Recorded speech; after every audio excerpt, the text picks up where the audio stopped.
सो अस्सलामु अलैकुम everybody, welcome back to my channel.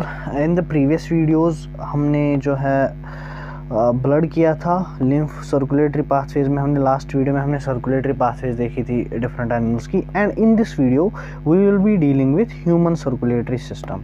ठीक है, so let us start our discussion. सबसे पहले हम एनसीईआरटी के कुछ पॉइंट्स जो हैं उनको डिस्कस करेंगे, जो कि कभी कभार एज ऑब्जेक्टिव्स आपसे पूछे जाते हैं। ह्यूमन सर्कुलेटरी सिस्टम जो है, इसको दूसरा नाम दिया गया है, it is also called as blood vascular system. That is human circulatory system को ब्लड वास्कुलर सिस्टम भी बोलते हैं। अब इसमें क्या होता है, इसमें तीन चीज़ें होती है जो एनसीईआरटी ने मेंशन की हैं। एक होता है मस्कुलर चैम्बर्ड हार्ट, और दूसरा होता है network of closed branching blood vessels, और तीसरा होता है ब्लड। सो कौन कौन सी चीज़ें होती हैं? एक तो हार्ट होता है, दूसरा ब्लड वेसल्स, एंड तीसरा ब्लड। ठीक है, now we will be dealing with the heart. जो हार्ट है, हम हार्ट का जो है डिटेल पढ़ेंगे जितना एनसीईआरटी ने बोला है, और जिसमें से क्वेश्चंस आते हैं नीट में। नाउ सबसे पहले आपको क्या याद रखना है कि हार्ट जो होता है, it is made up of cardiac muscles. किन का बना होता है? इसकी मसल जो होती हैं, they are specialised and they are called cardiac muscles. और ये कार्डियक मसल्स जो हैं, इनको डिराइव किया गया है मेसोडर्म से। आपको पता होगा कि जो एम्ब्रियोनिक जो हमारी बॉडी है, that is derived from 3 embryonic germ layers. One is ectoderm, दूसरी होती है मेसोडर्म, और तीसरी होती है एंडोडर्म। तो ये जो कार्डियक मसल्स होती हैं, they are derived from mesoderm. आपको एम्ब्रियोलॉजी में जाने की जरूरत नहीं है, बस इतना याद रखो कि कार्डियक मसल्स कहाँ से डिराइव होती हैं? मेसोडर्म से। और कार्डियक मसल्स का नेचर जो है, that is striated, intercalated, discs, involuntary, वो आप टिश्यू में पढ़ेंगे एनसीईआरटी में। बट यहाँ पे आपको सिर्फ ये याद रखना है, it is made of cardiac muscles, and cardiac muscles कहाँ से डिराइव होती हैं? मेसोडर्म से। अब इसकी लोकेशन देखते हैं। It is located in the thoracic cavity in between the lungs. देखो, जो हमारा ट्रंक होता है, that is divided into 2 cavities. यह है हमारा ट्रंक, और ये जो ये बीच में मैंने लाइन डाली, ये होता है डायफ्राम। जो डायफ्राम होता है, डायफ्राम हमारे ट्रंक को डिवाइड करता है 2 कैविटीज में, upper thoracic cavity and lower abdominal cavity. अब ये जो हार्ट है, हार्ट प्रेजेंट होता है अपर थोरेसिक कैविटी में इन बिटवीन द लंग्स। सो जो अगर ये राइट लंग हो गया, ये लेफ्ट लंग हो गया, यहाँ पे इन बिटवीन द लंग्स ये प्रेजेंट होता है, और इस स्पेस को जो है, इसको बोलते हैं मीडियास्टिनम। अगर याद रहा तो ठीक है, नहीं रहा तो एनसीईआरटी ने मेंशन नहीं किया तो इम्पॉर्टेंट नहीं है, लेकिन इस स्पेस को क्या बोलते हैं? Mediastinum. And it is slightly tilted towards the left. That is जो हार्ट होता है, हार्ट की जो टिल्टिंग होती है, it is directed slightly towards the left side. So left side से ये डायरेक्टेड होता है स्लाइटली। अब इसका साइज जो है, that is equal to one clenched fist. मतलब फॉर एग्जांपल मैं हूँ, मेरे हार्ट का साइज जो है वो कितना बराबर होगा? अगर मैं अपनी मुट्ठी बंद करता हूँ, जो साइज बनता है, तो मेरे हार्ट का साइज उतना ही होगा। Size equal to one clenched fist. अब देखो, अब हम हार्ट, अगर ये हार्ट है फॉर एग्जांपल, ये जो हार्ट होता है, it is covered bye protective वाल, और वो जो प्रोटेक्टिव वाल होता है उसके 2 लेयर्स होते हैं। ये हार्ट है, और ये जो मैंने ब्लू से 2 लाइंस बनाई कंसेंट्रिक, ये होता है पेरिकार्डियम, और इसका काम होता है इसको प्रोटेक्शन देना। देखो, it is protected by a double walled membranous bag. ये जो पेरिकार्डियम होता है, ये एक मेम्ब्रेनस बैग होता है जिसके 2 वॉल्स होते हैं, और इसको क्या बोलते हैं? Pericardium. And between these 2 walls क्या होता है? फ्लूइड होता है। इस फ्लूइड को क्या बोलते हैं? Pericardial fluid. अब इस पेरिकार्डियल फ्लूइड का फंक्शन क्या है? प्रोटेक्शन, फ्रिक्शन से बचाना। वो आपको याद रहा, और कंसेप्ट बिल्डिंग के लिए आपके लिए इंपॉर्टेंट है। बट एज सच आपको ये याद रखना है कि हार्ट को जो है, heart is covered by a double walled pericardium, और ये जो पेरिकार्डियम होता है, इसकी जो 2 वॉल्स होते हैं, उनमें पेरिकार्डियल फ्लूइड होता है। ठीक है, अब देखो, जो हमारा हार्ट होता है, इसके 4 चैम्बर्स होते हैं। Our heart has 4 chambers, 2 atria and 2 ventricles. वो हम नेक्स्ट स्लाइड में देखेंगे, एट्रिया क्या होता है, वेंट्रिकल क्या होता है। ठीक है, अब आपको याद रखना है कि 4 चैम्बर्ड हार्ट हमें होता है, जो हमने इससे पहले जो सर्कुलेटरी पाथवेज हमने जनरल एनिमल्स की पढ़ी थी, उसी में आपको बोला था। Have a look. देखो, ये मैंने स्कीमेटिक डायग्राम बनाई है ह्यूमन हार्ट की। ठीक है, इसमें देखो, इसमें 4 चैम्बर्स हैं, chamber 1, chamber 2, chamber 3 and chamber 4। ये जो अपर 2 चैम्बर्स होते हैं और ये स्मॉल होते हैं, इनको बोलते हैं हम atria. That is upper relatively small chambers called as atria and lower relatively large chambers called as ventricles. So ventricles क्या होते हैं? Lower and large, LL for ventricles. ठीक है, अब दूसरी चीज जो मैंने इसी स्कीमेटिक डायग्राम में दिखाने की कोशिश की है कि ये जो वेंट्रिकल्स का वाल है ये मैंने थिक बनाया है देन दैट ऑफ एट्रिया के walls. It means the ventricles है थिक मस्कुलेचर। जो कार्डियक मसल्स का तो सारा हार्ड बना होता है, लेकिन जो मसल्स वेंट्रिकल्स में पाई जाती हैं वो ज़्यादा थिक होती हैं देन दैट ऑफ एट्रिया। ठीक है, अब देखो the right atria and the left atria they are separated by a septum. They are separated by a septum, और इस सेप्टम को क्या बोलते हैं हम? Inter atrial septum. Similarly, the left ventricle and right ventricle and the left ventricle, they are also separated by a septum that is called interventricular septum. अब देखो difference क्या है। जो ये इंटरएट्रियल सेप्टम है ये बना होता है मसल्स का और ये होता है थिन। ठीक है, जैसे एट्रिया थिन है वैसे ही इंटर एट्रियल सेप्टम भी थिन है और ये बना होता है मसल्स का। इसमें आपको दोनों याद रखना है, एक थिन है दूसरा मसल्स का बना होता है। लेकिन जो इंटरवेंट्रिकुलर सेप्टम है वो होता है थिक वॉल्ड। देखो हमने पहले ही बोला कि जो वेंट्रिकल्स होते हैं उनका मस्कुलेचर थिक होता है, तो इस हिसाब से आपको आसानी होगी ये याद रखने में कि जो इंटरवेंट्रिकुलर सेप्टम होता है वो भी थिक वॉल्ड होता है। ठीक है, now the atria and the ventricle of same side. देखो atria and ventricle of same side अगर हम लें, that is the right atrium and the right ventricle, they are also separated by a septum. उसको हम बोलते हैं atrioventricular septum. Atrioventricular septum हो गया बिटवीन एट्रिया एंड वेंट्रिकल। अब जो इसका नेचर है ये किसका बना होता है, ये बहुत इंपॉर्टेंट है और बहुत बार पूछा जाता है। It is made up of fibres and it is thick. तो हमने अभी तक कितने सेप्टा पढ़े? 3 सेप्टा। एक तो हमने इंटर एट्रियल सेप्टा पढ़ा, इंटर वेंट्रिकुलर सेप्टा पढ़ा एंड एट्रियो वेंट्रिकुलर सेप्टम पढ़ा। ठीक है, तो इंटर एट्रियल सेप्टम जो है ये किसका बना था? ये था थिन एंड मसल्स। जो इंटर वेंट्रिकुलर सेप्टम है ये था थिक। इसमें एनसीईआरटी ने सिर्फ इतनी ही इंफॉर्मेशन दी है। एंड एट्रियो वेंट्रिकुलर सेप्टम क्या है? ये है थिक भी और बना होता है फाइबर्स का। ये मसल्स का नहीं, फाइबर्स का बना होता है। ठीक है, इट इज फाइब्रस। अब देखो पहले मैं इरेज करता हूं। आई होप आपको अभी तक ये समझ आ गया होगा मैंने क्या बोला आपको।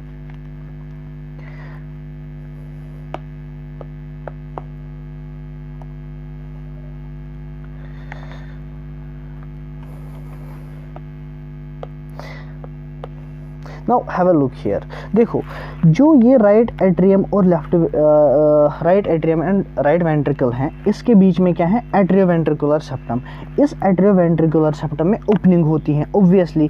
क्यों? सो दैट जो राइट एट्रियम में ब्लड डिपॉजिट हो वो फिर राइट वेंट्रिकल में आ जाए। सिमिलरली जो लेफ्ट साइड से एट्रियोवेंट्रिकुलर सेप्टम होता है इसमें भी ओपनिंग होती है so that blood from the left atrium comes into left ventricle. Now ये जो ओपनिंग होती है between the right atrium and right ventricle, it is guarded by a valve और उस वाल्व को बोलते हैं tricuspid valve. Similarly the opening between the right atrium and the left atrium and the left ventricle is guarded by one more valve that is called bicuspid valve. So ये tricuspid क्यों इसको बोलते हैं? क्योंकि 3 कस्पस होते हैं, और इसको बाइकस्पिड क्यों बोलते हैं? क्योंकि 2 कस्पस होते हैं। इस बाइकस्पिड वाल्व को और एक नाम देते हैं दैट इज मिट्रल वाल्व। ठीक है, अब देखो ये वाल्व जो होता है इसकी फंक्शन क्या होती है और ये कैसे काम करता है। देखो let us take an example here. ये चैम्बर 1 है और ये चैम्बर 2 है। ये इन दो के बीच में ओपनिंग है और ये है वाल्व की पोजीशन। ठीक है, अब क्या होता है जब जो ऊपर वाला चैम्बर है, चैम्बर 1 है, अगर इसका प्रेशर बढ़ गया, अगर इसमें ब्लड आ गया और इसका प्रेशर बढ़ गया, ये प्रेशर देता है इस वाल्व को और वाल्व ओपन होता है और ब्लड चला जाता है किसमें? चैम्बर 2 में। ठीक है, इन कंट्रास्ट अगर चैम्बर 2 का प्रेशर बढ़ गया, अगर चैम्बर 2 का प्रेशर बढ़ गया, इसका जो इसमें जो ब्लड है वो बढ़ गया, वो प्रेशर देता है किस पे? इस वाल्व पे अगेन, बट दिस टाइम ये क्लोज करता है ये ओपनिंग को। दैट इज अगर ऊपर वाले चैम्बर का प्रेशर इंक्रीज हो गया, अगर ऊपर वाले चैम्बर का वॉल्यूम इंक्रीज हो गया, जो ये वाल्व है ट्राइकस्पिड वो ओपन हो जाएगा, और अगर इस वाले चैम्बर का बढ़ गया तो ये क्लोज हो जाएगा। Same is the functioning of all the four valves, that is tricuspid valve, bicuspid valve. Similarly दो वाल्व्स होते हैं between right ventricle and left ventricle, जिनको सेमिलुनर वाल्व्स कहते हैं। इनकी फंक्शनिंग भी ऐसी ही होती है, ठीक है। दैट इज अगर हम लेफ्ट वेंट्रिकल की बात करें, अगर लेफ्ट वेंट्रिकल का प्रेशर बढ़ गया, इसकी वजह से सेमिलुनर वाल्व ओपन होगा, लेकिन ये जो ट्राइकस्पिड वाल्व है ये क्लोज होगा। सिमिलरली अगर राइट वेंट्रिकल का प्रेशर बढ़ गया, इस सेमिलुनर वाल्व की ओपनिंग होगी और इस ट्राइकस्पिड वाल्व का क्लोजर होगा। अगर राइट एट्रियम का प्रेशर बढ़ गया तो ट्राइकस्पिड वाल्व ओपन होगा, और अगर लेफ्ट एट्रियम का प्रेशर बढ़ गया तो बाइकस्पिड वाल्व ओपन होगा। तो ये था आपकी बेस जो है, जो इसके बाद वाला वीडियो है जिसमें हम कार्डियक साइकिल पढ़ेंगे, उसके लिए बेस है आपकी कि opening and closing of valves, how it happens. अब इनका काम क्या होता है? Valves prevent back flow of blood, that is it allows it to flow only in one direction, that is atria to ventricles and from ventricles to pulmonary artery। ये मैंने आपको अभी समझाया कि इसकी फंक्शनिंग कैसी होती है। ऑन दैट बेसिस आप बोल सकते हो कि जो वाल्व्स होते हैं उनका फंक्शन ये होता है, they prevent back flow of blood, ठीक है। Now let's move forward. अब देखो, अभी हमने पढ़ा कार्डियक मस्कुलेचर, कार्डियक मसल्स का बना होता है, मेसोडर्म से डिराइव होता है, और हार्ट के 4 चैम्बर्स हमने पढ़े। Now there is a specialised cardiac musculature, एक स्पेशल किस्म का कार्डियक मस्कुलेचर प्रेजेंट होता है जो कि डिस्ट्रीब्यूटेड होता है टू द होल हार्ट, पूरे हार्ट में डिस्ट्रीब्यूट होता है, और इसको हम बोलते हैं nodal tissue. So a specialised cardiac musculature called nodal tissue is also distributed in the heart. अब ये जो नोडल टिश्यू है, इसकी खासियत क्या होती है? इसकी खासियत हम अगले स्लाइड में पढ़ेंगे, that is it is auto excitable, it can generate action potentials without the external stimuli, ठीक है। अब देखो, ये जो नोडल टिश्यू है, नोडल टिश्यू क्या क्या कंप्राइज करता है? एक तो ये कंप्राइज करता है SA node, parts of the nodal tissue अगर आपको बोलना होगा, SA node, internodal fibres, AV node, AV bundle, right and left bundle and Purkinje fibres. देखो, अब हम इस डायग्राम से समझेंगे different parts of the nodal tissue और उसका सिचुएशन। एक पार्ट होता है नोडल टिश्यू का present in the right upper corner of right atrium, ये राइट एट्रियम है, इसके अपर राइट कॉर्नर पे होता है एक part of this nodal tissue, that is called cyano atrial node, SA node, ठीक है। अब एक और पार्ट होता है present in the right atrium but in the left lower corner, इसको हम बोलते हैं एट्रियोवेंट्रिकुलर नोड, ठीक है। तो ये हो गया एसए नोड, ये हो गया atrioventricular node. Between the two nodes, these two nodes are connected by fibres called internodal fibres, वो यहाँ पे हैं। तो एसए नोड भी देख लिया, इंटरनोडल फाइबर्स भी देख लिया, और एवी नोड भी देख लिया। नाउ एवी नोड से स्टार्ट होता है एवी बंडल। ये एवी बंडल क्या है? ये एट्रिया से वेंट्रिकल्स की तरफ एक्शन पोटेंशियल ले जाता है, वो हम इन द कंसिक्वेंट स्लाइड्स वो हम देख लेंगे। बट यहाँ पे आपको याद क्या रखना है कि एवी नोड से स्टार्ट होती हैं एवी बंडल। ये जो एवी बंडल होती हैं, it passes through the AV septum, atrioventricular septum, and emerges at the top of interventricular septum. ये रहा आपका इंटरवेंट्रिकुलर सेप्टम, इसके टॉप पे इमर्ज करता है, और it divides into 2 branches, right branch and left branch. So हमारे पास अब क्या है? हमारे पास है right bundle branch and left bundle branch. ये है राइट बंडल ब्रांच, ये है लेफ्ट बंडल ब्रांच। इस right and left bundle branch को और एक नाम देते हैं बंडल ऑफ हिस, ठीक है। अब ये जो right and left bundle branch है, यहाँ पे हमने इसको भी मार्क किया है, यहाँ पे हमने इसको भी मार्क किया है। It gives rise to minute fibres throughout the ventricular musculature called Purkinje fibres. देखो, ये जो right and left bundle branch है, ये डिवाइड एंड रीडिवाइड हुई, और इन्होंने ये फाइबर्स अराइज किए जिनको हम पुरकिंजी फाइबर्स बोलते हैं। And these Purkinje fibres are distributed to the whole ventricular musculature. So पूरे वेंट्रिकल्स में फैले होते हैं ये पुरकिंजी फाइबर्स। सो अब आपको याद समझ आ गया कि जो हमारा नोडल टिश्यू है, क्या क्या होता है उसमें? Sinoatrial node, internodal fibres, atrioventricular node, AV bundle, right and left bundle, ठीक है, और पुरकिंजी फाइबर्स और पुरकिंजी फाइबर्स। तो यहां तक हम पहुंच गए, ठीक है। अब देखो, अब हमारे पास क्या है? अब हमारे पास है इनकी कैरेक्टरिस्टिक्स, ये जो हमने अभी नोडल टिश्यू पढ़ा, आपको समझ आ गया होगा कंपोनेंट्स क्या है। अब हम इसकी फंक्शनिंग देखेंगे and how it maintains the rhythmicity of the heart. Have a look. ये जो नोडल टिश्यू हमने अभी पढ़ा, ये होता है ऑटो एक्साइटेबल। ऑटो एक्साइटेबल का मतलब होता है it is able to generate action potential without the external stimulus. Without any external stimulus ये नोडल टिश्यू जो है it has the ability to generate action potential. Now ये जो एक different components of nodal tissue हैं, they all have the property to generate action potential. That is sinoatrial node भी जनरेट कर सकता है, इंटरनोडल फाइबर्स भी जनरेट कर सकते हैं, एवी नोड भी जनरेट कर सकता है, एवी बंडल भी जनरेट कर सकता है, ये बंडल ब्रांचेस भी जनरेट कर सकते हैं, पुरकिंजी फाइबर्स भी जनरेट कर सकते हैं। लेकिन जो रेट होता है, रेट इनमें डिफरेंट होता है। That is if SA node is able to generate 100 action potentials per minute, then the AV node जो होता है it has a ability to generate, for example, only 50 per minute. That is all have the ability to generate, but the rate of generation is different. यही हम यहाँ पे देखेंगे। The number of action potentials generated in a minute vary at different places of the nodal tissue. अब among the different components of the nodal tissue, SA node generates maximum number of action potentials.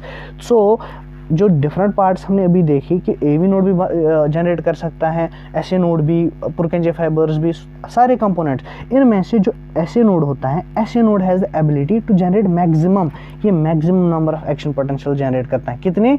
70 to 75। Since it has ability to generate maximum number of action potentials, it is responsible for maintaining and initiating the rhythmic contractile activity of the heart. देखो ये तो maximum action potential जनरेट करता है, इसी property की वजह से ये रेस्पॉन्सिबल होता है for initiating and maintaining the rhythmic contractile activity of the heart. So अगर ये काम करता है, दैट इज़ ये इस हार्ट की जो पेस है उसको सेट करता है, उसको फॉर्म करता है, that is why it is called as pacemaker of the heart. So sinoatrial node को हम क्या बोलते हैं? Pacemaker of the heart. Why? Because it has the ability to generate maximum number of action potentials. तो उससे क्या हो गया? उससे ये हो गया that it is responsible for initiating and maintaining rhythmic contractile activity of the heart. ठीक है। नाउ हमने अभी देखा कि जो पेस मेकर होता है वो कौन होता है? SA node. और एसए नोड कितनी एक्शन पोटेंशियल जनरेट कर सकता है? 70 to 75। सो हम बोल सकते हैं that our heart beats normally 70 to 75 times, और एवरेज जो होती हैं, एवरेज हार्ट रेट जो होती हैं, that is equal to 72 minutes. ठीक है। सो आई होप आपको ये लेक्चर जो है समझ आ गया होगा। ये थोड़ा इसमें बहुत इन्फॉर्मेशन है, जो ये वाला टॉपिक है इट इज़ हाई यील्डिंग, इसमें से तो हर साल क्वेश्चन आता ही आता है। सो आई होप आपको ये समझ आ गया होगा। And after this I want to tell you something about this batches, जो नए बैच स्टार्ट हो गए अनअकैडमी पे। सबसे पहले हम बात करेंगे जो नीट 2022 के लिए स्टार्ट हो गया है, प्रतिभा बैच। ये 2 मार्च से स्टार्ट हो रहा है। सो आप में से जो भी स्टूडेंट हैं जिन्होंने अभी प्रिपरेशन स्टार्ट नहीं की है और उनको लगता है कि ये कोर्स लेना चाहिए, सो गो फॉर इट। और अगर आपको और कुछ इन्फॉर्मेशन चाहिए होगी, इस नंबर पे आप कॉल कीजिएगा। And if it asks for some code, किसी भी, चाहे आप टेस्ट सीरीज ज्वाइन कर रहे हो, चाहे आप फ्री बैच ज्वाइन कर रहे हो, चाहे आप पेड बैच ज्वाइन कर रहे हो, so do enter Basit Khan BASIT KHN। आपको 10% डिस्काउंट मिलेगा और कहीं कहीं जगह 33% डिस्काउंट भी मिल सकता है। ठीक है। सो ये था नीट 2022 का बैच। इसके बाद जो नीट 2023 के लिए पढ़ रहे हैं उनके लिए जो है 2 मार्च से उनके लिए भी एक और बैच स्टार्ट हो रहा है, जिसमें इंडिया के टॉप एजुकेटर्स आपकी मेंटरशिप करेंगे, जिनमें अमित बाजपेयी हैं, तमन्ना चौधरी मैम हैं। तो गो थ्रू इट। अगर आपको और इन्फॉर्मेशन चाहिए होगी तो इस नंबर पे आप कांटेक्ट कीजिएगा। एंड इससे पहले भी मैंने आपको बोला था कि लाइव मेंटरशिप प्रोग्राम, जो एक नया फीचर अनअकैडमी पे जो है लाया गया है, जिसमें आप अपने मेंटर के साथ 1-on-1 इंटरेक्शन कर सकते हैं। So book your sessions and go through it. मैं इसकी जो डिटेल्स हैं वो मैं फिर से डिस्क्रिप्शन में दे दूँगा। And this is the Unacademy lite NEET UG subscription. पिछले वीडियो में भी मैंने आपको बोला था कि काफ़ी बच्चे ऐसे हैं जो मुझे बोल रहे थे कि हमारी जो प्रिपरेशन है वो तो ऑलमोस्ट हो गई हैं, अब हमें सिर्फ क्वेश्चन प्रैक्टिस करनी है ज़्यादा से ज़्यादा और हमें टेस्ट सीरीज़ देनी है। So for those students I prescribe them that ये जो नीट UGI सब्सक्रिप्शन, जो अनअकैडमी लाइट सब्सक्रिप्शन है, ये उनके लिए हैं. So if they are interested and so they can enrol for it and again enter code Basit Khan if they are interested. ठीक है. Now we are done with it and this is the 6 month and 3 months courses, जो मैंने पिछले video में बताया था कि अभी भी 3 months का कोर्स जो है उस पर 33% डिस्काउंट चल रहा है एंड 6 months के कोर्स पे 28% discount. So if you are interested so do register and if it asks for some code anywhere enter Basit Khan. ठीक है. And this is regarding this is offer, ये जो लिमिटेड पीरियड ऑफ़र चल रहा है Unacademy पे, दैट इज़ अगर आप 1 साल का सब्सक्रिप्शन खरीदते हो या अबोव, आपको 6 months का फ्री एक्सटेंशन मिल रहा है. अगर आपने 12 months का सब्सक्रिप्शन लिया फॉर एग्जांपल, आपको 18 months की जो है उसमें वैलिडिटी मिलती हैं. So it is limited period offer and interested students जो भी हैं वो उसमें एनरोल कर सकते हैं. मैं बाकी जो डिटेल्स होंगी इनकी वो मैं डिस्क्रिप्शन में दे दूंगा.